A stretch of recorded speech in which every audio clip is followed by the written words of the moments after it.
بسم اللہ الرحمن الرحیم۔ ایک بہت مشہور واقعہ بیان کیا جاتا ہے کہ ایران کے مشہور بادشاہ عمرو لیث کا ایک غلام ہوا کرتا تھا جو بادشاہ کے بہت قریب تھا، لیکن بادشاہ کا جو وزیر تھا اس کے غلام سے حالات ٹھیک نہیں تھے، جس کی وجہ وہ غلام کو ہر وقت تنگ کرتا تھا۔ غلام ان حرکتوں کی وجہ سے تنگ آ کر موقع پا کر بھاگ گیا، لیکن لوگوں کو فوراً ہی معلوم ہو گیا اور وہ اسے گرفتار کر کے لے آئے۔ بادشاہ کا ایک وزیر کسی وجہ سے اس غلام سے بہت ناراض تھا۔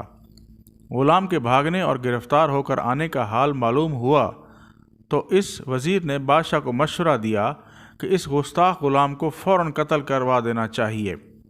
اگر اسے سخت سزا نہ دی گئی تو اور غلاموں کا حوصلہ بڑھے گا اور وہ بھاگنا شروع کر دیں گے۔ غلام نے وزیر کی یہ بات سنی تو سمجھ گیا کہ یہ ظالم دشمنی کی وجہ سے مجھے قتل کروانا چاہتا ہے۔ اس نے بہت ادب سے کہا کہ یہ غلام حضور بادشاہ سلامت کا نمک خوار ہے۔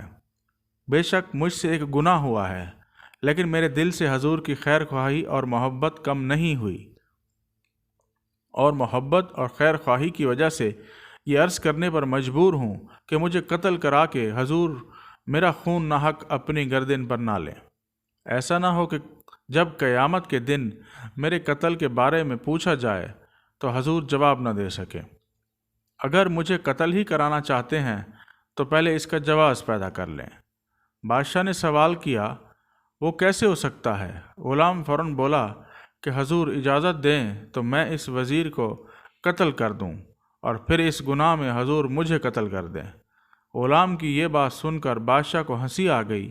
اس نے وزیر کی طرف دیکھ کر کہا، بتا اب تیرا کیا مشورہ ہے؟ وزیر خوف سے کانپتے ہوئے بولا، حضور اس فتنے کو اپنے بزرگوں کے صدقے آزاد ہی کر دیں تو اچھا ہے، جزاک اللہ۔